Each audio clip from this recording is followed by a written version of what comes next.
Hello everyone, welcome to fill a form. And अभी तक आप हमारे टेलीग्राम ग्रुप, व्हाट्सएप ग्रुप, इनमें से आप कहीं ज्वाइन नहीं हुए हैं तो हो जाएंगे। टेलीग्राम ग्रुप, व्हाट्सएप ग्रुप, इनमें से आप कहीं ज्वाइन नहीं हुए हैं तो हो जाएंगे। चलो, ऑडियो तो ठीक आ रही है, वीडियो का बता देना, ठीक है।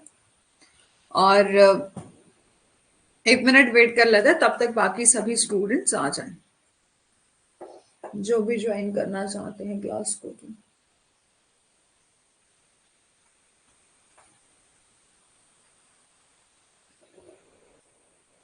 एंड अभी तक आप हमारे टेलीग्राम ग्रुप, व्हाट्सएप ग्रुप, इनमें से आप कहीं भी ज्वाइन नहीं हुए हैं तो हो जाएंगे। एंड यदि आप हमारा कोर्स परचेज करते हैं तो आपको मिलता है नोट्स, पीवाई के वेदांत से 100+ मॉक टेस्ट। एंड ये रहा हमारा कोड, यदि आप इसको यूज करेंगे तो आपको 10% ऑफ मिलेगा। Good morning Rekha ji. थोड़ा सा बारिश है, ठीक है, उसकी वजह से नेटवर्क वगैरह का प्रॉब्लम हो सकता है, बट मेरे को बता देना यदि ऑडियो वीडियो में कोई दिक्कत होगी तो। और यहाँ पर थोड़ा सा लाइट का इशू है, उसकी वजह से वीडियो में मेरा जो है वो कैमरा ऑफ रहेगा, ठीक है। लेकिन बाकी जैसे आपको शब्द दिख रहे हैं, फॉन्ट दिख रहा है अच्छे से वर्ड का, तो मन को बता देना। अदरवाइज मतलब नहीं दिख रहा, कहीं दिक्कत हुई। बारिश हमारे यहाँ भी है, हाँ बिल्कुल, सभी जगह बारिश है। ये सर्दियों के मौसम की बारिश है ना। अब थोड़ा ठंड कम हो जाएगी बारिश के बाद, जो सूखी ठंड होती है वो खत्म हो जाएगी। चलो 1 मिनट वेट कर लेते, तब तक बाकी भी आ जाए। जतेब जी भी आ गए।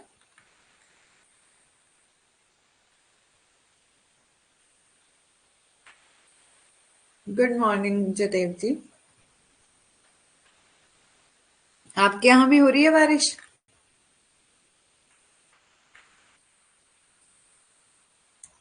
चलो, कल हमने प्रॉपर्टी का टॉपिक करा था, मीनिंग ऑफ प्रॉपर्टी। तो प्रॉपर्टी में इंक्लूड होता है all right of person, no matter की प्रॉपर्टी किस डिस्क्रिप्शन की है, लेकिन आपको यदि आप उस प्रॉपर्टी के ऑनर बन गए तो आपको, अच्छा धूप निकली है, कहाँ से है बेसिकली आपको?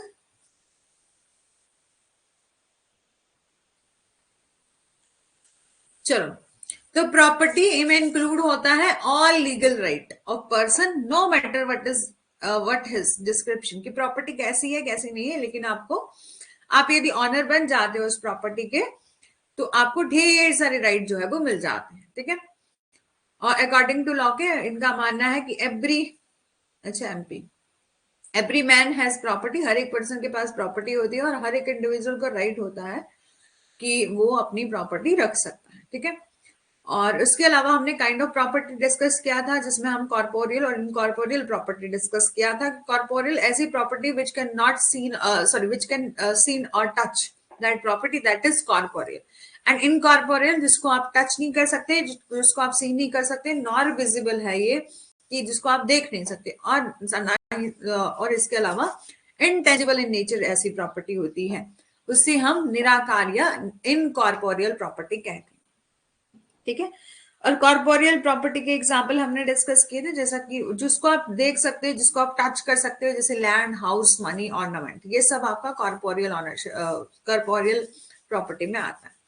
इसके अलावा हमने इनकॉर्पोरियल प्रॉपर्टी भी डिस्कस किया था, जिसमें आपके राइट आते हैं, ट्रेडमार्क, कॉपीराइट, ठीक है, मूवेबल इमूवेबल प्रॉपर्टी डिस्कस कर लिया था, रियल और पर्सनल।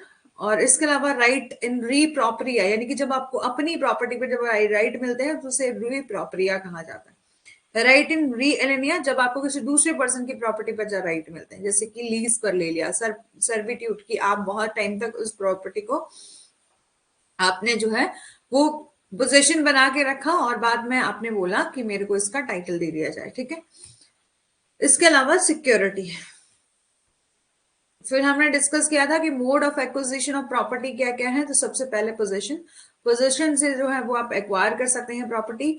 और पोजेशन आपका, आप जानते हैं, लीगल भी हो सकता है, इलीगल भी हो सकता है। एज प्रिस्क्रिप्शन, प्रिस्क्रिप्शन वही कि आपने बहुत सालों तक जो है उस प्रॉपर्टी पर अपना पोजेशन रखा, बाद में जो है वो आपने क्लेम कर दिया आपने राइट टाइटल के लिए कि मेरे को इस प्रॉपर्टी का टाइटल दे दिया जाए क्योंकि मैं बहुत सालों से उसको यूज कर रहा हूँ। ठीक है, एग्रीमेंट डिस्कस किया था as of mode of property, कि एग्रीमेंट के माध्यम से भी जो है वो प्रॉपर्टी मिल सकती है, जैसे कि आप सेल डीड वगैरह बनवाते हो, यानी कि किसी पर्सन से आप जो है वो बिल्कुल लीगली तौर पर जब आप एग्रीमेंट बनाकर जो है कोई प्रॉपर्टी खरीदते हैं तो उसे हम एग्रीमेंट कहते हैं, जहां पर प्रेजेंस ऑफ पार्टीज होनी चाहिए, उनकी कंसेंट होनी चाहिए, कम्युनिकेशन होनी चाहिए, depiction of this common intention होनी चाहिए, और उसके अलावा कंसिडरेशन भी हो।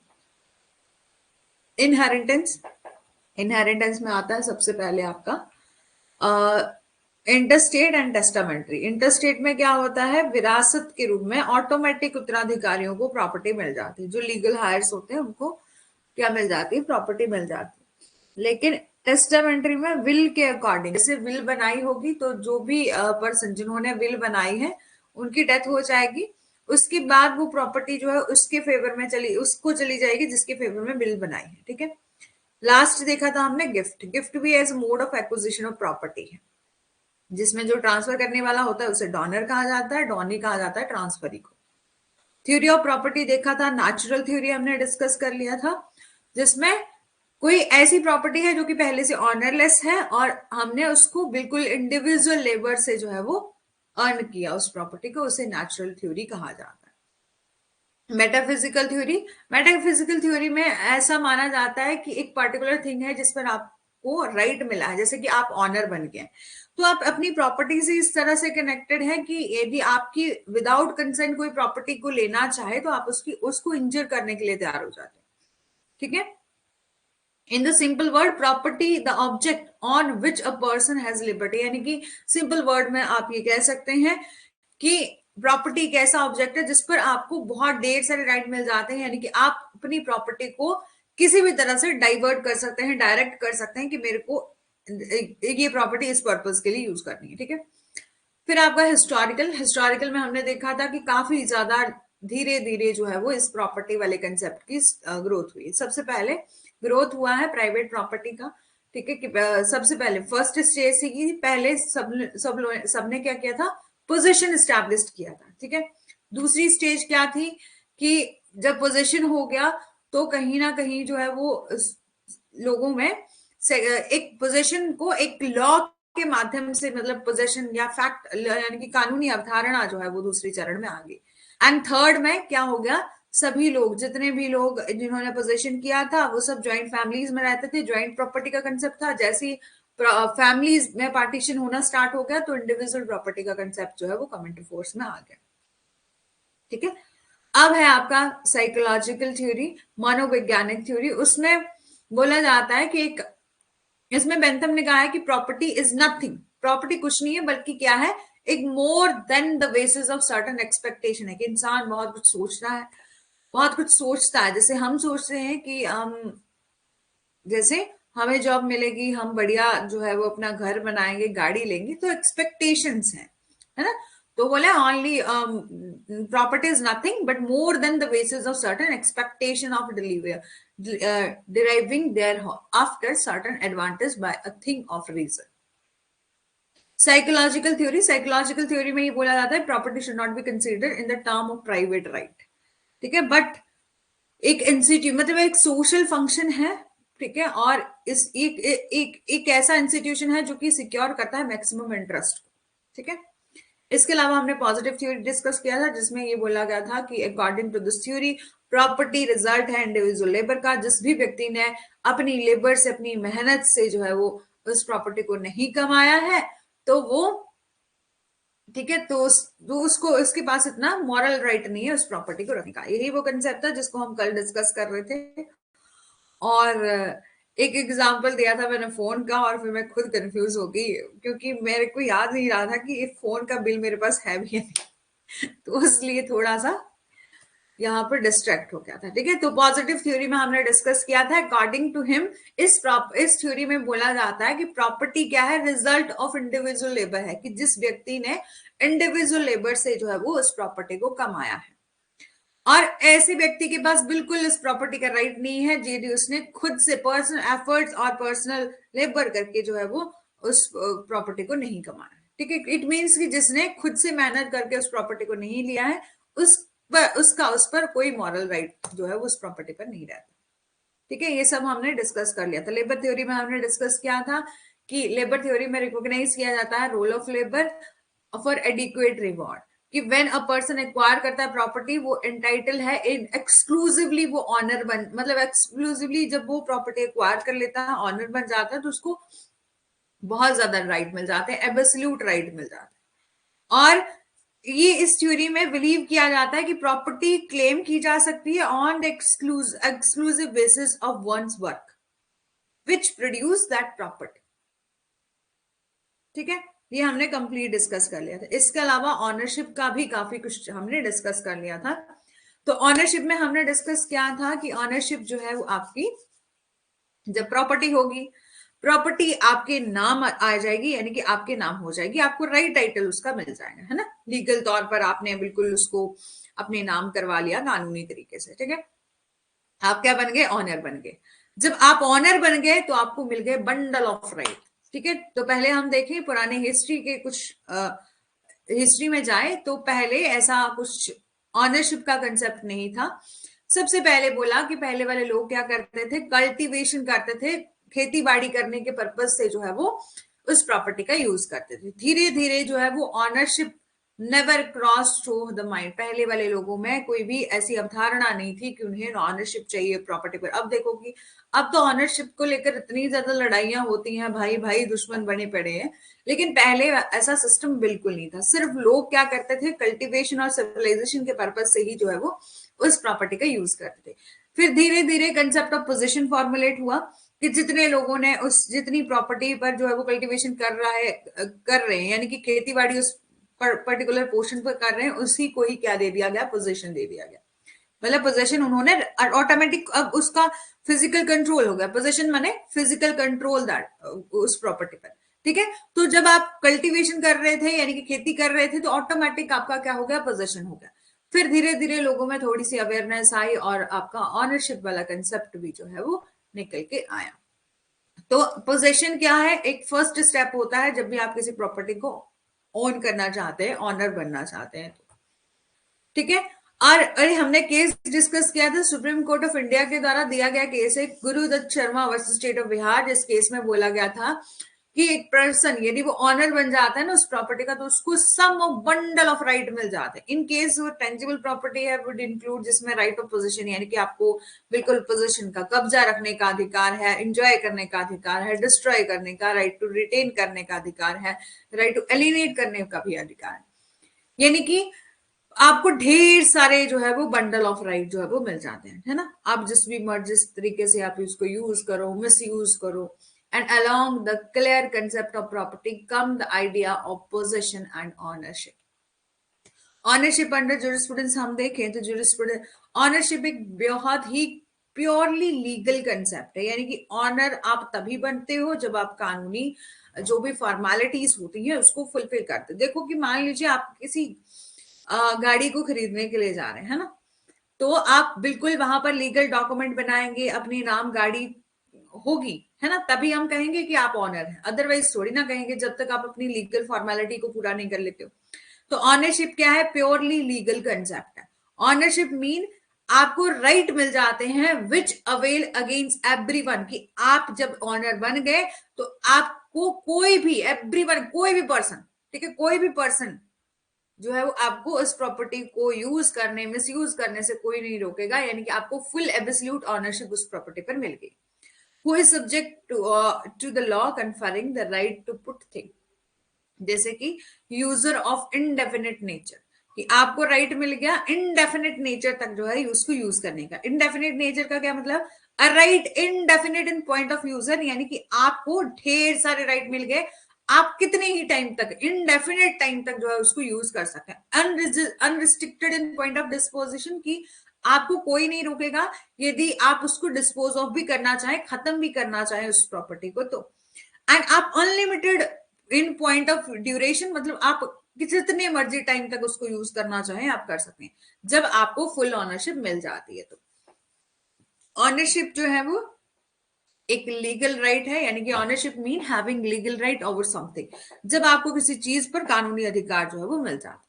ऑनरशिप डिराइव किया गया है फ्रॉम द रोमन टर्म डोमेनियम से, विच मीन एब्सोल्यूट राइट, कि आपको एब्सोल्यूट राइट मिल गया उस पर्टिकुलर थिंग पर। जब हम एग्जामिन करें कंसेप्ट ऑफ ऑनरशिप को, तो वेरियस फीचर जो है वो निकल के आते हैं, जैसे कि कैरेक्टरिस्टिक्स क्या है ऑनरशिप के, तो आप उसको यूज कर सकते हो, एंजॉय कर सकते हो, या डिस्पोजिशन कर सकते हो, यानी कि आप जिस भी तरीके से उस वस्तु का उपयोग करना चाहें, आनंद लेना चाहें, या उसको डिस्पोज ऑफ भी करना चाहें तो कर सकते हैं। अब ऑनरशिप में कंटेन होते हैं कुछ एक एलिमेंट। सबसे पहले indefinite in point of user, यानी कि point of indefinite in point of user का क्या मतलब है कि जो यूजर है ना, जो व्यक्ति मालिक बना हुआ है वो यूजर बन गया, तो उसको वो फ्री है, उसको यूटिलाइज करने के लिए वो फ्री है, ठीक है, और वो बिल्कुल फ्री है, उसको जितना भी मर्जी टाइम तक जो है वो यूज करना है वो कर सकता है, in whatever way want, and is under no obligation to do so. बोला उपयोगकर्ता उस चीज का उपयोग करने के लिए स्वतंत्र है जो वह ऐसा करना चाहता है, और ऐसा करने के लिए बाध्य नहीं है, क्योंकि इसका उपयोग उपयोगकर्ता पर निर्भर करता है, यानी कि जो यूजर है उस पर डिपेंड करता है कि वो कितने टाइम तक किस तरह से उसको यूज करना चाहे। दूसरा, अनरेस्ट्रिक्टेड पॉइंट ऑफ डिस्पोजिशन, की ऑनर के पास ऑप्शन है, यदि उस प्रॉपर्टी को वो ट्रांसफर करना चाहे, डिस्पोज ऑफ करना चाहे तो कर सकता है, ठीक है, बाय कन्वेंस ड्यूरिंग, ठीक है, by convenience during the life time, या तो अपने जीते जी उस प्रॉपर्टी को ट्रांसफर करना चाहे, डिस्पोज ऑफ करना चाहे, या अपने मरने के बाद अपनी विल से वसीयत बना के भी किसी को दे सकता है। फिर है राइट टू पोजेस, कि आपको अधिकार रखने का बिल्कुल मतलब कब्जा रखने का बिल्कुल अधिकार है। देखो कि आप ऑनर बन गए, आपने कोई बिल्डिंग ले ली है ना, बिल्डिंग खरीद ली और घर खरीद लिया माने, ठीक है, तो आपको बिल्कुल राइट है कि आप उस घर में जब मर्जी जाओ रह सकते हो, है ना। ऑनर के पास राइट है पोजेस करने का द थिंग जो उसने ऑन करी है, regardless whether he actually has और इट नॉट, ठीक है, यानी कि only the right of possess is material in nature. यहां पर बोला कि जब वो ऑनर बन जाता है तो उसको राइट ऑफ पोजेस भी मिल जाता है। राइट टू एग्जॉस्ट, की उसको एग्जॉस्ट करने का, निष्काश करने का भी अधिकार है। If the nature of thing देखें that is possessed allow it और to be exhausted, the owner के पास क्या है, राइट है, वो अपनी विल के अकॉर्डिंग, अपनी इच्छा के अनुसार जो भी करना चाहे वो कर सकता है। रेजिडुअरी करेक्टर, ऑनर में relinquish number of right in relation to be think he on, कि अपने स्वामित्व वाली चीज के संबंध में कई अधिकारों को त्याग कर सकता है। यदि कोई व्यक्ति मतलब ऑनर बन गया, यदि वो अपना ऑनर तो है लेकिन वो पोजीशन किसी और को देना चाहता है, तो वो अपने किसी राइट को रिलिंग्विस्ट भी कर सकता है, त्याग भी कर सकता है ना। ये जो है उसी पर पर्सन पर डिपेंड करता है। फिर राइट टू डिस्ट्रॉय, की ऑनर के पास अथॉरिटी है कि वो डिस्ट्रॉय भी कर सकता है, उस प्रॉपर्टी को नष्ट भी कर सकता है ना, और एलिनेट भी कर सकता है उस प्रॉपर्टी को। फिर हमने देखा था, ठीक है, ऑलमोस्ट यहां तक कवर कर लिया था, लेकिन मैं थोड़ा सा,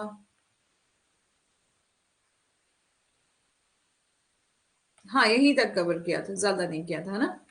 हाँ। फिर है आपका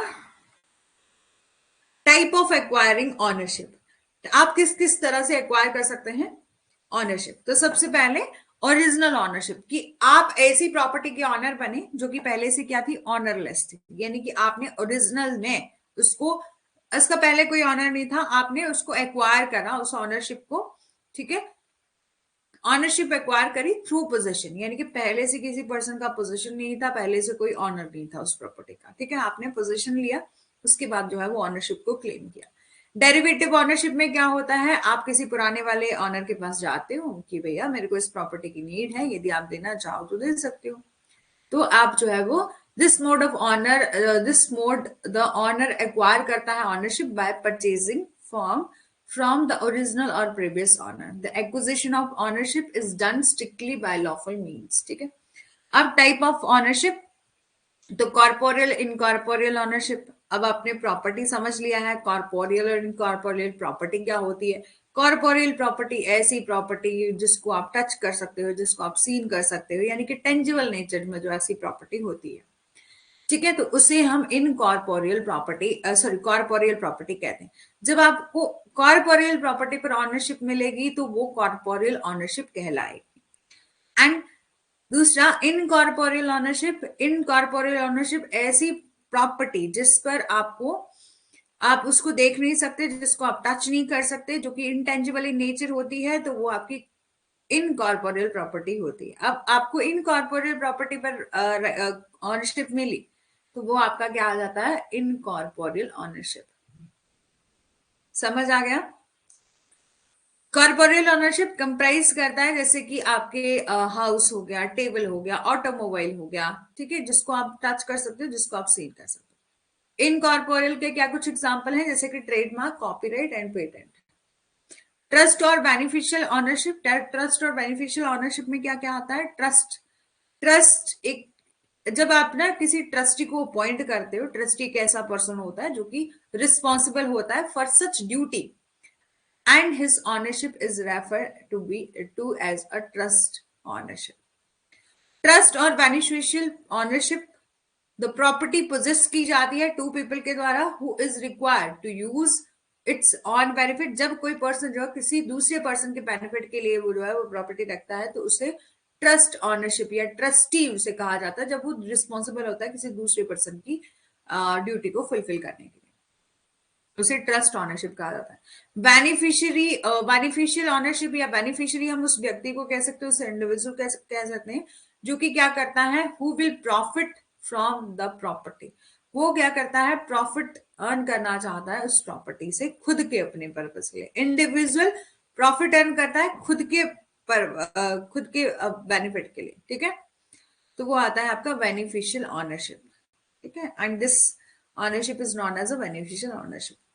फिर आपका आता है वेस्टेड और contingent ownership. Vested ownership refer करता है ऐसी सिचुएशन जहां पर ऑनर टाइटल इज ऑलरेडी क्या रहता है, परफेक्ट रहता है। ऑनरशिप क्या होती है, एब्सोल्यूट होती है इन केस में, जैसे कि फॉर एग्जांपल के लिए एक किसी पर्सन ने किसी को गिफ्ट किया, ठीक है, can not take position on the gift property but he has a vested interest until the donor और हिज वाइफ डाई, ठीक है, यानी कि आप जो है वो वेस्टेड इंटरेस्ट भी किसी के लिए रख सकते हैं, एंड यदि अदरवाइज जैसे कि किसी को गिफ्ट दे दिया तो प्रेजेंट टाइम में दे दिया, उसे भी हम वेस्टेड ही कह सकते हैं, वेस्टेड ऑनरशिप या वेस्टेड प्रॉपर्टी। ऐसी प्रॉपर्टी जो कि किसी ने किसी को ट्रांसफर कर दी तो उसको एट प्रेजेंट में जो है वो राइट मिल जाता है, ठीक है, या आपने फ्यूचर के लिए कोई इंटरेस्ट रख दिया, ठीक है, वो भी आपका वेस्टेड इंटरेस्ट में आता है, ठीक है। यहां पर बोला निहित समावित शब्द एक ऐसी स्थिति को संदर्भित करता है जिसमें मालिक का शेष पहले से ही सही है।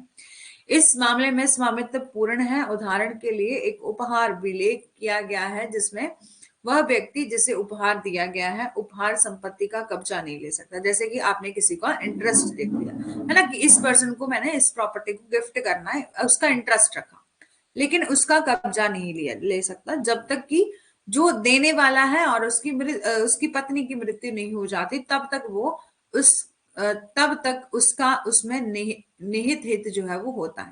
हालांकि दाता की मृत्यु के बाद दाता संपत्ति को स्थानांतरित जो है वो कर सकता है, ठीक है। वैसे ही आप बोला कि डोनर जो है वो can how ever best transfer कर सकता है प्रॉपर्टी को आफ्टर द डोनर डेथ, ठीक है। कंटिजेंट, जहां पर जिस ऑनरशिप के साथ कंडीशन अटैच कर दी जाती है। कंटिजेंट डिनोट करता है ऑनरशिप क्या है, कंडीशनल रेदर देन एब्सोल्यूट, कि ownership is flowed only and only become absolute the end complete when certain condition जो है वो क्या हो, फुलफिल हो। जैसे फॉर एग्जांपल के लिए, उदाहरण के लिए बोला कि ए अपनी संपत्ति बी को छोड़ सकता है और फिर बी की मृत्यु पर इसे सी को, मतलब ऐसी कंडीशन लगा दी, जैसे फॉर एग्जांपल के लिए ए ने बोला बी को कि मैं तेरे को प्रॉपर्टी तभी दूंगा यदि तेरे मरने के बाद तू सी को ट्रांसफर करेगा, कंडीशन लगा दी, ठीक है। तो जब ये कंडीशन फुलफिल होगी, यानी कि कंडीशनल ऑनरशिप जो दी जाती है, यानी कि कंडीशन के साथ जो है वो ऑनरशिप दी जाती है, उसे हम कंटीजेंट ऑनरशिप कहते हैं, ठीक है, क्योंकि वह केवल बी की मृत्यु के बाद जो है वो संपत्ति प्राप्त करेगा, कौन सी। सोल ऑनरशिप, सोल ऑनरशिप हमने पहले भी डिस्कस किया पार्टनरशिप में, कि को ऑनरशिप होते हैं पार्टनर में, पार्टनरशिप फॉर्म में। जैसे कि मान लीजिए कि जबकि ऐसे सिंपल वर्ड में, जब भी इसी एक प्रॉपर्टी का एक ऑनर होगा तो उसे हम सोल ऑनर कहेंगे। एक से ज्यादा होंगे, ठीक है, मान लीजिए 3 है, तो उसे को ऑनरशिप उस प्रॉपर्टी, मतलब ऐसा माना जाएगा कि उस प्रॉपर्टी पर वो पर्सन सभी को ऑनर है, यानी कि एक से ज्यादा ऑनर है। सोल ऑनरशिप का मीन है कि जस्ट वन पर्सन, सिर्फ एक पर्सन है, एक व्यक्ति है जिसको पूरी की पूरी प्रॉपर्टी का राइट है, ठीक है, इंटायर एंड सोल राइट है उस प्रॉपर्टी पर। No one else has any claim to it, ठीक है, और किसी और का उस पर कोई जो है वो दावा नहीं है। When more than one individual possess an undivided and vested right, यहां पर बोला जब किसी एक से अधिक व्यक्तियों के पास एक ही समय में उन सभी में अविभाजित और निहित अधिकार होता है तो उसे सह समावित्व कहा जाता है। जैसे कि अभी अभी एग्जांपल दिया पार्टनर का, तीन पार्टनर हैं मिलकर ये पर्टिकुलर प्रॉपर्टी, इन्होंने पार्टनरशिप फर्म यहाँ पर खोली है, तो ये पर्टिकुलर तीनों पार्टनर की ज्वाइंट प्रॉपर्टी है, यानी कि को ऑनर है उस प्रॉपर्टी के, ठीक है। अब है आपका लिमिटेड और एब्सोल्यूट ऑनरशिप की। एब्सोल्यूट ऑनरशिप इंडिकेट करता है that no one else has claim to the property except the owner, कि यदि आप जो है वो ऑनर बन चुके हैं उस प्रॉपर्टी के, मान लीजिए आप ऑनर बन गए, तो आपको एब्सोल्यूट राइट मिल गया, कोई भी पर्सन आप क्लेम नहीं कर सकता, आपके राइट को जो है वो वायलेट नहीं कर सकता, या आपको ये नहीं बोल सकता कि आपको इस प्रॉपर्टी पर राइट नहीं है, उसके पास फुल राइट है, ठीक है, यानी कि वो एब्सोल्यूट ऑनर बन गया, उसके पास फुल राइट आ गया। However they may be legal और contractual constraint on how a property be use, कि वो किसी भी तरीके से उस प्रॉपर्टी को यूज कर सकता है, मिस यूज कर सकता है, उसका एब्सोल्यूट ऑनरशिप यदि उसको मिल गई है। लेकिन लिमिटेड ऑनरशिप में क्या होता है, कुछ एक रिस्ट्रिक्शन लगा दी जाती है प्रॉपर्टी को यूज करने के लिए, ड्यूरेशन के लिए, और डिस्पोजल राइट जो है वो कुछ एक देती है। जैसे फॉर एग्जाम्पल के लिए किसी पर्सन ने कहा कि मैं आपको 6 मंथ के लिए अपनी कार जो है वो दूंगा, आप उसके ऑनर बन जाओगे, लेकिन आप उसको बहुत ही संभाल के रखना, उसका मिस यूज मत करना, मतलब किसी इलीगल पर्पस के लिए उस गाड़ी का यूज मत करना, एंड उसको कहीं इंजरी में मतलब नहीं होने देना, यानी कि कहीं चोट भी उस गाड़ी को नहीं आनी चाहिए। तो वहां पर आपको कुछ टाइम के लिए ऑनरशिप तो मिली है ना, और ये रूल भी दिया कि जब आप ऑनर बन जाते हो तो कुछ टाइम के लिए, लेकिन आपको आपकी इस ऑनरशिप के साथ क्या लगा दी, ड्यूरेशन लगा दी, यूज करने की कोई रिस्ट्रिक्शन लगा दी, और ये भी बोल दिया कि आप लीगल पर्पस से उसको यूज नहीं करोगे। यहां तक बताना कंप्लीट समझ में आ गया है, तो पोजीशन वाला टॉपिक करते हैं। सतेव जी, रेखा जी और जो कोई भी है क्लास में वो बताएंगे।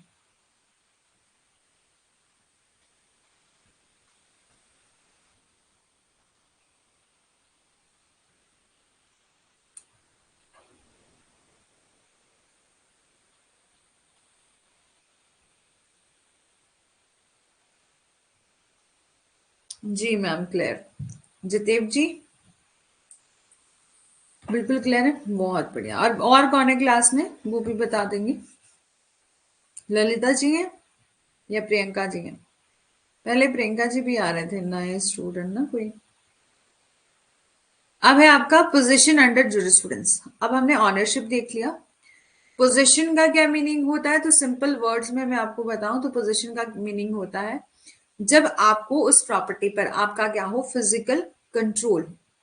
Through the basic and necessary in human life the concept of position is difficult to describe. यहां पर बोला हालांकि मानव जीवन की में बुनियादी और आवश्यक ये है कि कब्जे की अवधारणा का वर्णन करना जो है वो थोड़ा सा मुश्किल है, बिकॉज पोजीशन जो है वो आपका बोथ हो सकता है, लीगल भी हो सकता है, फैक्चुअल भी हो सकता है। लीगल और फैक्चुअल मैं आपको बताऊंगी। लीगल मतलब कानून की नजरों में मेरे डॉक्यूमेंट, मेरे जमीनी कागजों में मेरा इसका मतलब इस प्रॉपर्टी का पोजीशन मेरा है ना, ऐसा बोला जाता है ना। लेकिन एक्चुअल पोजीशन क्या होता है कि वहां एक्चुअल में रहता कौन है, जिसे हम फैक्चुअल नोशन या फैक्चुअल पोजीशन भी कह सकते हैं। देयर इज नो सेट और प्रिसाइज डेफिनेशन, इसकी कोई भी प्रिसाइज डेफिनेशन बोला है अलग नहीं। इन द केस हम देख बात करें superintendent remembrancer legal affairs versus Anil Kumar का, उसमें सुप्रीम कोर्ट ने रूल किया, यानी कि बताया कि दैट द डिफिकल्ट है ये आप ऑन पोजीशन वाला जो आपका स्टेटमेंट है बोला, इसकी एक प्रिसाइज डेफिनेशन निकाल पाना थोड़ा सा मुश्किल है। That is uniformly applicable to all situation, ये ऐसा कंसेप्ट है, ये आपका यूनिफॉर्मली एप्लीकेबल किया जाता है ऑल सिचुएशन में under the statute. And the different scholar ने जो है मतलब अब जूरिस्ट भी हम देखते हैं कि जूरिस्प्रूडेंस में बिल्कुल जूरिस्ट है, ऑस्टन है, हॉलैंड है, वॉलक है, सालमंड है ना, अलग अलग जूरिस्ट ने अपने अपने तरीके से इसको डिफाइन करा। और जब बोले सुप्रीम कोर्ट ने कहा कि जब हम प्रैक्टिकली जब हम केस टू केस भी देखें कि पोजीशन का मीनिंग क्या होता है, तो हर एक केस में नया ही निकल के आता है। तो थोड़ा सा डिफिकल्ट है to come up with a totally rational and precise definition of possession that is uniformly applicable to all suit under all statute.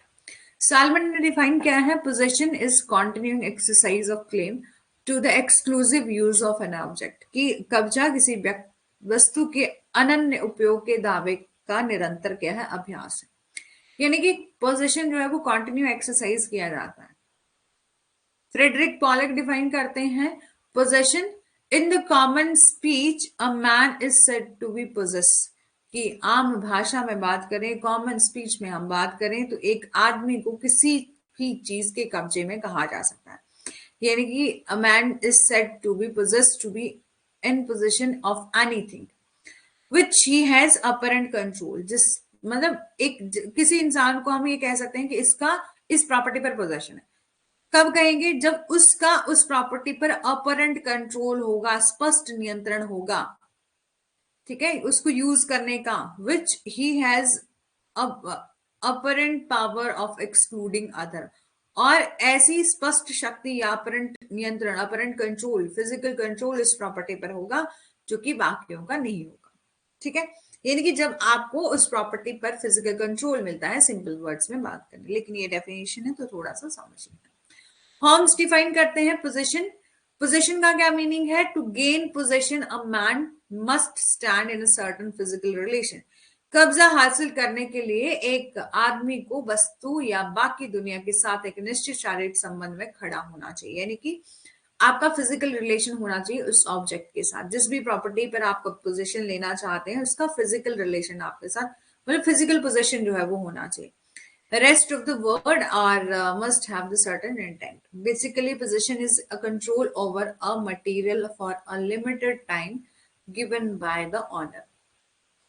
कि मूल रूप से बात करें तो मालिक के द्वारा दिए गए सीमित समय के लिए एक सामग्री पर कब्जा है। ठीक है, एग्जाम्पल के लिए बोला कि यदि ए व्यक्ति अपनी कार अपने ड्राइवर को ड्राइव करने के लिए देता है, तो ड्राइविंग करते समय ड्राइवर के पास कार का कब्जा होगा, लेकिन ऑनरशिप किसकी रहेगी?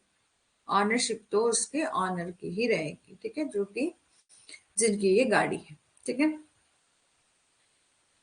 अब पॉलिक कहते हैं, physical power over a thing which establish position as indicated by Salmond. The position of material item is proceeding with the case of exercise with the exercise of case to its select utilization. Pollock का ये कहना है कि किसी चीज पर भौतिक शक्ति होना जो कब्जे को स्थापित करता है, जैसा कि सालमन के द्वारा इंगित किया गया है, या एक सामग्री आइटम का कब्जा या उसके चुनिंदा उपयोग के लिए एक मामले के अभ्यास के साथ जो है वो आगे बढ़ना है। ठीक है, उसे हम पोजीशन कहते हैं। ठीक है, यहां पर बोला पॉलक से फिजिकल पावर, जब आपको फिजिकल कंट्रोल या पावर मिलती है ओवर अ थिंग जो कि एस्टैब्लिश करती है पोजीशन को। ठीक है, और फिर सालमन ने कहा, indicated by Salmond, the position of a material item, जब आपको मतलब किसी मटेरियल आइटम पर आपका पोजीशन होता है, is a proceeding with exercise of case to its select utilization. अब पोजीशन में इंक्लूड होता है टू थिंग। ठीक है, सबसे पहले दो थिंग जो है वो इसमें यूज होती है, एक तो आपका एनिमस पोजीशन, दूसरा कॉर्पस पोजीशन, कॉर्पस पोसेडेंडी। ठीक है, एनिमस पोजीशन का क्या मतलब है? Mental element. मेंटल एलिमेंट मतलब दिमागी तौर पर, कानूनी तौर पर उसे हम मेंटल एलिमेंट कह सकते हैं। इसको हम कहते हैं मेंटल एलिमेंट एनिमस पोजीशन, एनिमस पोजीशन। और फिजिकल एलिमेंट, फिजिकल एलिमेंट मतलब उस प्रॉपर्टी पर फिजिकल कंट्रोल किसका है, उसे हम कॉर्पस पोसेडेंडी कहते हैं। ठीक है, यहां पर मैंने बोला, हेनरी मैने ने करेक्टराइज किया position physical confinement combined with the goal to hold the thing kept as a one one's, कि उन्होंने कहा कि अपने स्वयं के रूप में रखी गई चीज को पकड़ने के लक्ष्य के साथ संयुक्त शारीरिक कारावास के रूप में उनको वर्णित किया गया। ठीक है। एंड इसके अलावा हम बात करें, आपको दो चीजें यहां पर याद रखनी है। फिजिकल एलिमेंट कंप्राइज करता है, जैसे हमने देखा ना कि एक कॉर्पस पॉसिडेंडी है फिजिकल एलिमेंट, एंड एनिमस पोजीशन है आपका मेंटल एलिमेंट। मेंटल एलिमेंट का क्या मीनिंग है? तो मेंटल एलिमेंट कंप्राइज करता है assurance to practice that control, कि मानसिक तत्व जिसमें उस नियंत्रण का अभ्यास करने का आश्वासन जो है वो शामिल है। फिजिकल एलिमेंट में physical element comprise of physical command over thing, कि जिसमें वस्तु पर भौतिक नियंत्रण जो है वो होता है, वो आपका आता है फिजिकल एलिमेंट में। यानी कि आप देखो एग्जाम्पल, ठीक है, इसका क्या कहना है, मतलब इसका एग्जाम्पल क्या है। आई होप कि आप इसे समझ पा रहे होंगे। जैसे ये पर्टिकुलर प्लॉट है, ठीक है, बहुत बड़ा जमीन का प्लॉट है। अब ये मिस्टर ए का है कानूनी तौर पर, ठीक है, तो ये कहेगा कि एनिमस पोजीशन, इट मींस कि मेंटल एलिमेंट जो कि कानूनी रूप से बोला है कि ये जो है मतलब मेरे जो जमीनी कागज हैं उसमें इसका पोजीशन जो है वो मेरे नाम पर है, वहां पर लिखा होता है बिल्कुल छोटे छोटे अक्षर में कब्जा इसका ना, ऐसे ऐसे लिखा होता है। तो इस पर्सन ने ए ने कहा कि कानूनी तौर पर, ठीक है, जमीन के कागज में मेरा पोजीशन है, मेरा कब्जा है और मैं ही मालिक हूं, मालिक वो कब्जा है मेरा है। लेकिन बी ने जो है वो, बी के पास कोई डॉक्यूमेंट नहीं, लेकिन वहां पर एक्चुअल पोजीशन जो है किसका है? बी का। यानी कि रहता कौन है? बी रहता है। इस प्रॉपर्टी को यूटिलाइज कौन करता है, यानी कि इस पर कल्टीवेशन कौन करता है, खेती कौन करता है, या रहता है। ठीक है, तो यानी कि फिजिकल एलिमेंट किसका है? तो बी पर्सन का। कानूनी तौर पर उसके पास कोई राइट नहीं है। ये आपका physical element and mental element में डिफरेंस है। बोला physical element known as a corpus position, ठीक है, जिसको हम कॉर्पस पॉसिडेंडी भी कह सकते हैं। ठीक है, कॉर्पस पोजीशन की फिजिकल एलिमेंट, जब किसी का फिजिकल कंट्रोल होता है उस प्रॉपर्टी पर, उसे हम कॉर्पस पोजीशन कहते हैं। Mental element is called animity या एनिमस पोजीशन। ठीक है, यानी कि आप जो है वो उसको एनिमस पोजीशन भी कह सकते हैं, कॉर्पस पोजीशन कह सकते हैं। कब? जब फिजिकल एलिमेंट होगा, यानी कि किसी प्रॉपर्टी पर उसका फिजिकल कंट्रोल होगा। It is said to be established a substantial or complete possession. Both these elements must be available. For example, के लिए animus possidendi, which mean aim to have just corpus possession. For example, के लिए thing must really be controlled by individual who has the aim to have it. यहां पर बोला जिसका अर्थ ये है कि उदाहरण के लिए कॉर्पस कब्जे के रूप में उद्देश्य होना चाहिए कि एक चीज जो कि वास्तव में उस व्यक्ति के द्वारा नियंत्रण किया जाना है वो उसके पास, जिसके पास इसका उद्देश्य है। ठीक है, यहां पर आपको सिर्फ यही दो बातें समझनी है, ज्यादा डिटेल में जाने की जरूरत नहीं है। एनिमस पॉसिडेंडी का क्या मतलब होता है? जब किसी के पास क्या है? मेंटल एलिमेंट, मतलब कानूनी तौर पर जो है वो उस पर्सन का उस प्रॉपर्टी पर कब्जा है। लेकिन कॉर्पस फिजिकल एलिमेंट, यानी कि फिजिकल कंट्रोल किसका है? किसी और पर्सन का। अब टाइप ऑफ पोजीशन में आता है सबसे पहले position in fact. Position is in fact, चूंकि मैंने आपको अभी अभी एग्जांपल दिया कि वो प्रॉपर्टी किसी और के नाम की है लेकिन पोजीशन किसी और का है, बी पर्सन का पोजीशन है। तो पोजीशन इन फैक्ट रेफर करता है जब किसी पर्सन का फिजिकल कंट्रोल होता है किसी प्रॉपर्टी पर। ये रेफर करता है thing de facto possession. De facto possession, de facto होता है जैसे कानूनी रूप से नहीं, डी फैक्टो यानी कि वास्तविक कब्जा। ठीक है, वास्तविक कब्जा जिसे हम बोल सकते हैं, यानी कि physical custody of an item. जब किसी आइटम पर जो है वो फिजिकल कस्टडी मिलती है, does not have to be continuous. Possession in fact can be established simply by intending to exercise bodily control and exclude others from it. The person does not have to be in physical contact with the object all of the time. ठीक है, यानी कि आपको physical control मिलता है, यानी कि आपका सिर्फ क्या है? फिजिकल कंट्रोल है उस प्रॉपर्टी पर, उसे हम कहते हैं possession in fact. Possession in law की इन आई ऑफ लॉ, कानून की नजरों में पोजेशन जो है वो इस पर्सन का है। ठीक है, जिसे हम डीज और पोजेशन भी कह सकते हैं। ठीक है, डीज और पोजेशन भी जो है वो कह सकते हैं। इन द मोस्ट केसेस में ऐसा होता है कि पर्सन के पास डी फैक्टो पोजीशन होता है, ठीक है, of something also possess de jure position. जैसे कि मैंने एग्जांपल दिया था कि किसी पर्सन ने क्या किया, बहुत सालों से 20 साल तक जो है वो इस प्रॉपर्टी पर अपना पोजीशन रखा, कब्जा रखा, यानी कि विदाउट टाइटल, विदाउट ऑनरशिप उसने अपना कंट्रोल इस प्रॉपर्टी पर रखा। तो ये क्या था, डी फैक्टो पोजीशन था, यानी कि पोजीशन इन फैक्ट था। लेकिन बोला मोस्ट ऑफ केसेस में क्या होता है, लोगों के पास डी फैक्टो पोजीशन होता है, बाद में वो डी जोर पोजीशन के लिए क्लेम करते हैं। However, this might not be in the case of all situation. Example के लिए, if the driver has possession of his employer car, but a real owner according to the law कौन है, employer. यानी कि कानून की नजरों में जो ऑनर ऑनर होगा, यानी कि जिसका जो है वो उस गाड़ी पर पोजीशन होगा, उसे हम पोजीशन इन लॉ कहते हैं। फिर है आपका एक्विजिशन ऑफ पोजीशन। आप किस किस तरह से एक्वायर कर सकते हैं पोजीशन। सबसे पहले बोला कि बाय टेकिंग, और मतलब आप लेकर। यहां तक बताना कंप्लीट समझ में आ गया है? कहीं भी किसी को दिक्कत है तो बता सकते हैं, जल्दी जल्दी बताना, ठीक है, जल्दी से बताना, समझ आ गया? इसके बाद सिर्फ आपका एक ही टॉपिक बचता है, लाइबिलिटी, ठीक है।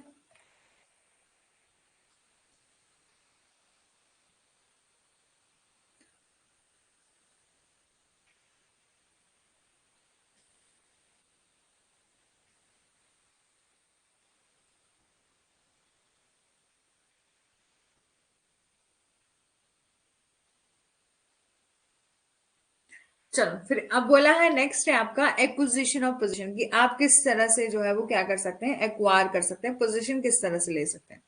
तो सबसे पहले पोजीशन एक्वायर किया जा सकता है बोथ एनिमस और कॉर्पस। एनिमस और कॉर्पस में डिफरेंस समझ में आ गया? बिल्कुल।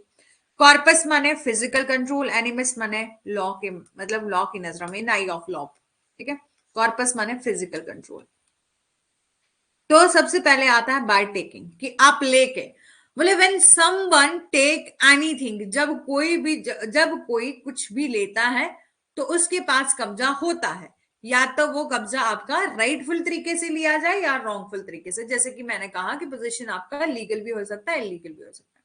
बाय डिलीवरी, कि आपने, ठीक है, यानी कि आप गए शॉप पर, आपने कुछ परचेज किया, उसने आपको डिलीवर कर दिया, मतलब या आपने ऑनलाइन कुछ शॉपिंग करी और वो आपकी उस सामान की डिलीवरी होगी। तो बाय डिलीवरी यानी कि the thing is acquired by the delivery, यानी कि आपने जो थिंग एक्वायर करी वो बाय डिलीवरी करी with the consent of previous possessor. जो प्रीवियस का पोजेसर था, यानी कि पहले वाला जो ऑनर था, वो मालिक था, उसके कंसेंट से ली। Actual delivery, actual delivery is a kind of which goods जो है वो डिलीवर की जाती। कंस्ट्रक्टिव डिलीवरी में क्या होता है, जो रेंटल और सोल्ड गुड होती हैं वो आपकी कंस्ट्रक्टिव डिलीवरी में आती है, ठीक है। यानी कि कंस्ट्रक्टिव डिलीवरी कुछ टाइम के लिए, रचनात्मक डिलीवरी कहेगी, जैसे कि आपका रेंटेड, रेंट पर लिया हमने, या सोल्ड गुड्स जो है वो बेचे गए सामान है, ये सब आपका कंस्ट्रक्टिव डिलीवरी में आते हैं। अब काइंड ऑफ पोजीशन क्या है, position mean physical control over thing, ठीक है, सिर्फ इतना याद रखना है पूरे के पूरे कंसेप्ट में। Position mean physical control over an object और थिंग। कब्जे का अर्थ है किसी वस्तु या वस्तु पर जो है वो भौतिक नियंत्रण। Through in law it is difficult है डिफाइन कर पाना concept of possession, because there is no precise definition, कोई भी प्रिसाइज डेफिनेशन नहीं है डेफिनेशन ऑफ पोजीशन के लिए। It is factual as well as a legal concept, ये आपका फैक्चुअल भी है और लीगल कंसेप्ट भी है। तो हम सिंपल वर्ड्स में कह सकते हैं कि जब भी किसी प्रॉपर्टी पर फिजिकल कंट्रोल रहता है, यानी कि we can say that it is a physical custody, control और occupants of an object with a definite intention या ऑफ ऑनरशिप, ठीक है। सबसे पहले आपका आता है कॉर्पोरियल पोजीशन, दूसरा incorporeal position, mediate, immediate, constructive, adverse और डी फैक्टो पोजीशन और डी जोर पोजीशन। सबसे पहले आपका है कॉर्पोरियल पोजीशन, वही कि जब आप किसी ऐसी प्रॉपर्टी पर जो है वो अपना कब्जा करते हैं, ऐसी प्रॉपर्टी पर अपना पोजीशन करते हैं जिसको आप क्या कर सकते हैं, जो कि फिजिकल तौर पर आपके पास है, यानी कि ऐसी प्रॉपर्टी जिसको आप टच कर सकते हैं, जिसको आप सीन कर सकते हैं, जो कि टेंजिबल ऑब्जेक्ट है, मटेरियल और टेंजिबल ऑब्जेक्ट है, जैसे कि आपका हाउस, कार, साइकिल, ये सब आपका कॉर्पोरियल प्रॉपर्टी होता है। जब इस पर आप अपना कंट्रोल करते हैं, इन प्रॉपर्टी पर जब आप अपना फिजिकल कंट्रोल करते हैं, उसे हम कॉर्पोरियल पोजिशन कहते हैं। दूसरा है incorporeal position. Incorporeal position, object which don't have physical, जो ऐसी ऑब्जेक्ट जो कि फिजिकल तौर पर आपके पास नहीं है, अवेलेबल नहीं है, यानी कि जिसको आप टच नहीं कर सकते, सीन नहीं कर सकते इन ऑब्जेक्ट को। ठीक है, अब आपको ऑनरशिप सॉरी पोजीशन मिला होता है इन चीजों पर, जैसे कि आपका गुडविल हो गया, ट्रेडमार्क हो गया, आपने लिया है, आप ऑनर हो, साथ ही साथ आपको पोजीशन भी है ना, ट्रेडमार्क आपके पास है, पेटेंट, कॉपीराइट आपने लिया है, ये सब आपके इनकॉर्पोरियल पोजीशन में आते हैं। ठीक है, अब है mediate position. Mediate position of an object is a position of thing through a mediator. Mediator के माध्यम से जो है वो आपका, मिडल मैन के माध्यम से जब आपको पोजीशन मिलता है, जैसे कि कोई एजेंट है, फ्रेंड है या सर्वेंट है, उसके माध्यम से जब आपको पोजीशन मिलता है, it is also called indirect position. उसको हम इनडायरेक्ट पोजीशन भी कह सकते हैं। जैसे कि उदाहरण के लिए बोला, यदि एक मालिक, मकान मालिक अपने घर को किराएदार को देता है, तो किराएदार जब भी फैसला करता है तो मालिक, मकान मालिक को घर सौंपने के लिए बाध्य होता है। इसलिए मकान मालिक के पास किराएदार के माध्यम से क्या है, एक मीडिएट पोजीशन है। ठीक है, यानी कि मीडिएट पोजीशन है, जब मर्जी जब मकान मालिक चाहे तो उसको खाली करवा सकते। इमीडिएट पोजीशन, इमीडिएट पोजीशन होता है जब आपको डायरेक्ट पोजीशन मिलता है, यानी कि किसी के थ्रू ना मिलकर डायरेक्ट पोजीशन मिलेगा। ठीक है, यानी कि when the possessor himself possess करता है प्रॉपर्टी और थिंग को, we called it immediate possession और डायरेक्ट पोजेशन। यानी कि जब मालिक के पास स्वयं संपत्ति या वस्तु होती है, जो कि तत्काल कब्जा या प्रत्यक्ष कब्जा कहते हैं। उदाहरण के लिए, फॉर एग्जाम्पल के लिए बोला कि जब मैं किसी दुकान में पेन खरीदने के लिए जाता हूँ तो इसे अपने लिए रखता हूँ। जैसे मैंने उस पेन को खरीदा, उसको उनको पेमेंट करी, तो उसके लिए, उसके बाद उसको मैंने अपने पास रख लिया। तो ये क्या है, उस प्रॉपर्टी का मेरे को क्या मिल गया, इमीडिएट, यानी कि तत्काल, इमीडिएट पोजीशन मिल गया। किसी एजेंट के माध्यम से नहीं मिला, किसी, मतलब मेरे को एक्चुअली में जो है वो इमीडिएट पोजीशन और डायरेक्ट पोजीशन जो है वो मिल गया। अब है आपका constructive position. Constructive possession is authority over an object without having actual position और चार्ज ऑफ दैट मटेरियल। कि रचनात्मक कब्जा उस सामग्री के वास्तविक कब्जे या प्रभार के बिना किसी वस्तु पर अधिकार है। दूसरे शब्दों में हम कह सकते हैं, in other words we can say that constructive possession is not actual possession, but it is a opposition in law and not position in fact. For example के लिए, कंस्ट्रक्टिव पोजीशन का एग्जाम्पल है कि मेरे कार चालक के द्वारा मेरी की, जो कार की है, उसकी डिलीवरी करेगी, है ना। यहाँ मेरा जो ड्राइवर है, मेरी कार का जो है वो क्या होगा, रचनात्मक मालिक होगा, कंस्ट्रक्टिव सॉरी रचनात्मक पोजेसर होगा, यानी कि कंस्ट्रक्टिव पोजेसर जो है वो होगा। ठीक है, ऑफ माई कार। जब तक भी वो, जब तक मैंने उसको डिलीवर करी है की, जब तक वो उसके पास क्या रहेगी, उसका पोजीशन रहेगा। अदरवाइज जो है वो मेरा ही पोजीशन है उस गाड़ी पर। ठीक है, कि रचनात्मक कब्जा उस सामग्री ये के वास्तव कब्जे या प्रभाव के बिना किसी वस्तु के अधिकार है। दूसरे शब्दों में हम कह सकते हैं कि जो आपका कंस्ट्रक्टिव पोजीशन होता है वो आपका एक्चुअल पोजीशन नहीं होता, वो वास्तव में कब्जा नहीं है, लेकिन या कानून में एक क्या है, पोजीशन है, वास्तव में उसका मतलब उसका एक्चुअली में कंट्रोल नहीं रहता, एक्चुअली में पोजीशन नहीं है, लेकिन सिर्फ जो है वो आपका कंस्ट्रक्टिव, यानी कि कुछ टाइम के लिए, जब तक जो ऑनर चाहे, जब तक रियल पोजेसर चाहे, जब तक उसको जो है वो पोजीशन दे सकता है, उसको हम कंस्ट्रक्टिव पोजीशन कहते हैं। Adverse position, adverse position mean position of sum property और ऑब्जेक्ट विदाउट लीगल टाइटल। ठीक है, कि आपने जो है वो पोजीशन बहुत टाइम तक जो है वो करके रखा है बिना किसी लीगल टाइटल के, लेकिन जब सर्टेन सम पीरियड जो है वो बीत गया और sufficient to become acknowledge a legal owner, तो वो बाद में जो है वो मालिक बनने के लिए जो है वो पर्याप्त हो जाता है। यानी कि जैसे बोला जाता है कि आपने किसी गवर्नमेंट प्रॉपर्टी पर कब्जा करा है तो 30 सालों के बाद आपको ऑनरशिप के क्लेम कर सकते हैं। नॉर्मल केस में कभी कभी बोला जाता है कि 12 साल के बाद भी आपका जो है वो मतलब 12 साल यदि आप नहीं देखोगे उस प्रॉपर्टी को तो जिस पर्सन ने पोजीशन करा होता है बाद में वो राइट के लिए मतलब अपने राइट टाइटल के लिए क्लेम कर सकता है ना। तो some time we also define informally, ठीक है, यहां पर बोला कि कभी कभी अनौपचारिक रूप से अवैध रूप से अधिकार कर लिया जाता है और बाद में जो है वो मतलब कि बहुत टाइम तक किसी ने प्रॉपर्टी पर ऐसे ही इलीगल तरीके से या विदाउट लीगल टाइटल जो है वो उस प्रॉपर्टी पर अपना पोजीशन रखा, कब्जा रखा, लेकिन कुछ सफिशिएंट टाइम बीत जाने के बाद, सर्टेन टाइम बीत जाने के बाद उसने क्या कर दिया, ऑनर बनने के लिए जो है वो मतलब ऑनरशिप के लिए क्लेम कर दिया, कानूनी मालिक बनने के लिए जो है वो पर्याप्त है, यानी कि जो स्वीकृत कानूनी मालिक बनने के लिए पर्याप्त है। ठीक है। और इन एक्चुअल एडवर्स पोजेशन में some property the possession is required to prove, यहाँ पर पोजेशन को प्रूव करना पड़ता है कि intention to keep it absolutely और वन सेल्फ, यानी कि किसी संपत्ति के वास्तविक प्रतिकूल कब्जे में मालिक को इसे पूरी तरह से अपने लिए रखने का इरादा जो है वो साबित करना आवश्यक है। वास्तव में इसे रखे बिना केवल संपत्ति का दावा करना इसके लिए देनदारियों का भुगतान पर्याप्त जो है वो नहीं। ठीक है, समझ आ गया एडवर्स पोजीशन का। De facto possession mean possession exist in reality even it is not legally recognise, कि रियलिटी की बात करता है, एक्चुअल पोजीशन की बात करता है कि रियलिटी में पोजीशन किसका है, भले ही बोला है लीगली पोजीशन किसी का है या नहीं है, भले ही वो कानूनी रूप से मान्यता प्राप्त उदाहरण है या नहीं। एग्जाम्पल के लिए बोला है कि एक सामान्य पति या पत्नी को वास्तविक पति या पत्नी के रूप में माना जाना चाहिए जा सकता है, हालांकि वे कानूनी रूप से क्या है, विवाहित है। ठीक है, इस एग्जाम्पल को छोड़ो।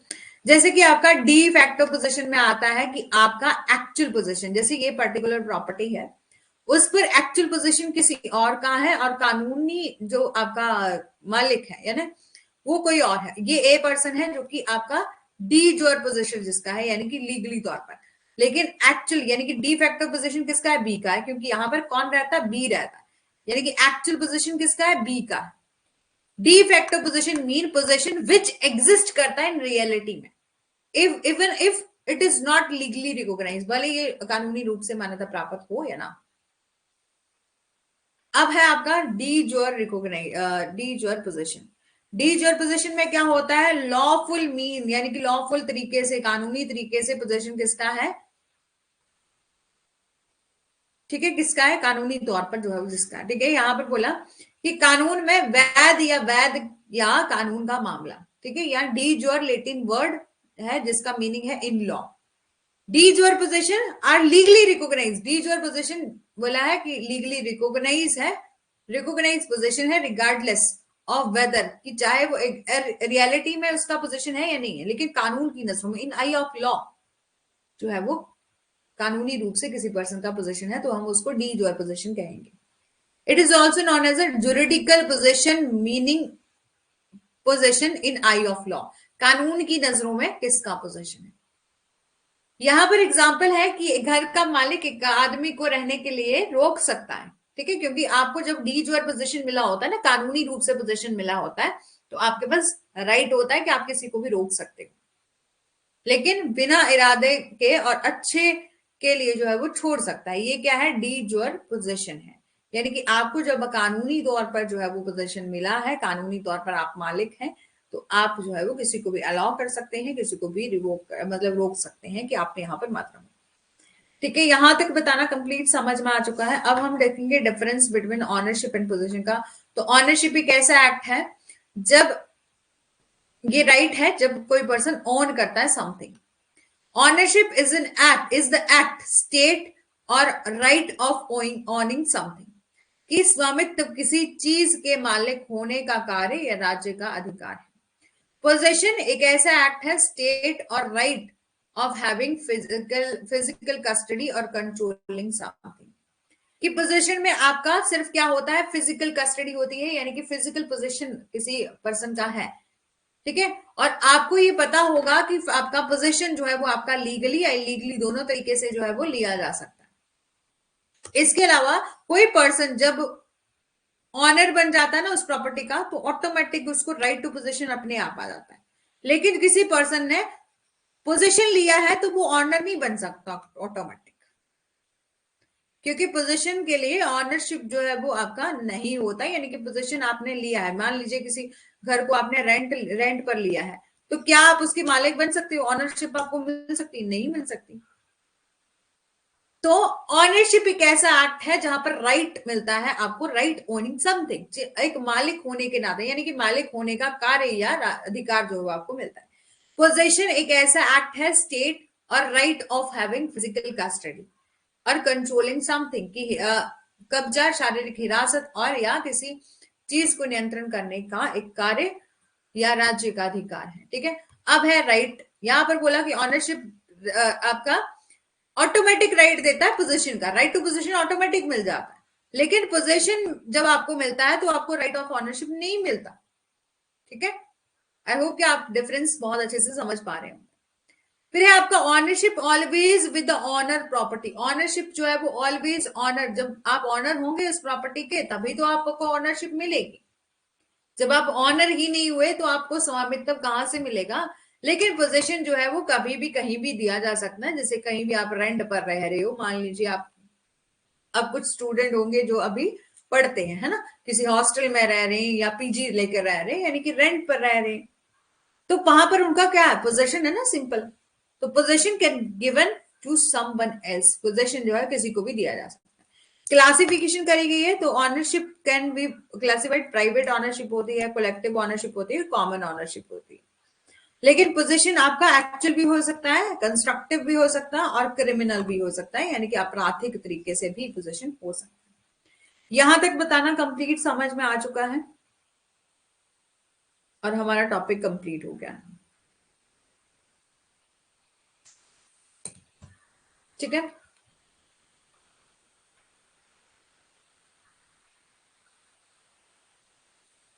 इसके अलावा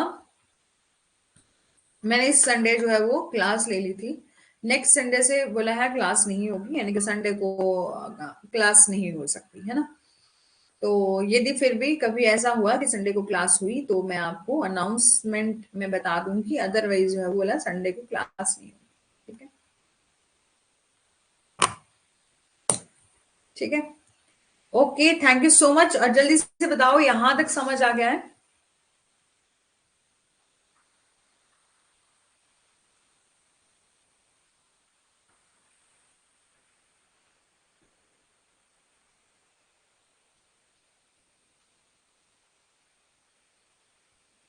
रेखा जी, जिदेव जी, ललिता जी, सेशन हमारा ऑफ हो गया, होने वाला है, जल्दी से मेरे को बता देंगे कंप्लीट समझ में आ गया है, कुछ रिपीट करना है तो बताइए।